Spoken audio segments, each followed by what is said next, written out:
serve the community, and we are concerned about our professionalism. I hope this helps the community actually, that it provides some trust into their law enforcement. I'm Andy Peterson in Corvallis. As part of the assessment process, the KVAL team would like to hear from you. They're holding a public forum tomorrow night at the Law Enforcement Building in Corvallis. 600 people paid their respects to a Marine from Scappoose today. Friends and family gathered in the small town to say goodbye to their fallen hero as Lance Corporal John Holmison was laid to rest.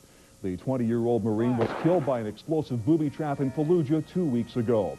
Today, loved ones listened as people recounted stories of a committed Marine, ambitious Eagle Scout, and a loving brother and cousin. Out of it, but he felt it was something that he had to do, not only for his country, but his family and his friends. Governor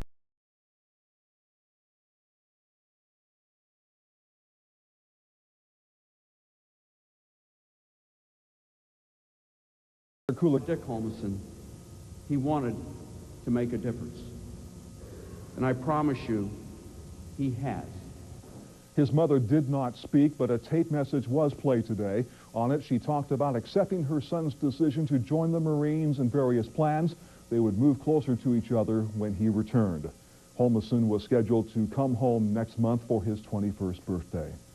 The pilots and flight attendants on board the plane that crashed in Chicago Thursday evening have given their accounts of the incident to federal investigators. The Southwest Airlines plane crashed through an airport barrier and collided with a couple of cars outside Midway Airport. Melanie Kopaz has more. They set their auto brakes to the maximum setting prior to landing. They told us it was a firm touchdown.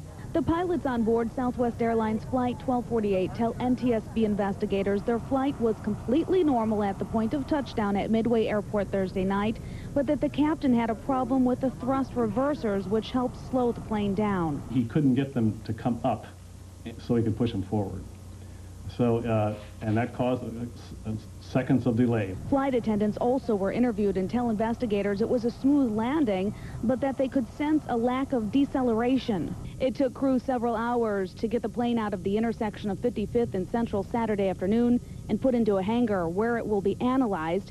Meantime, the Woods family, who lost their 6-year-old son Joshua when the plane crashed through a runway barrier into their car, are planning to file suit against the pilot and the city of Chicago. Their attorneys say the pilot came in hot and heavy, eating up too much runway before the wheels could touch. They also say the city is also to blame. If the city had crushable concrete at the end of the runway, if the city had reconfigured its runway approach and landing, if the city had closed the airport, a delay never killed anyone. The family returned to the crash site Saturday afternoon to try to make sense of it all, but their attorney says it was all too painful. They missed their son terribly, and I think it's only natural that they would want to go back to the last place that they saw him alive. That's Melanie Kopaz with a report tonight from Chicago. Back in Oregon, the Public Utilities Commission will look at the feasibility of creating a local calling area that would include Lane, Benton, Lincoln, and Lynn counties. If approved, residents in Lincoln City could call Albany or Eugene without paying long-distance charges. Instead, customers would pay a flat fee on their telephone bill for the expanded calling area. The state PUC will hold a public meeting about this issue on January 11th.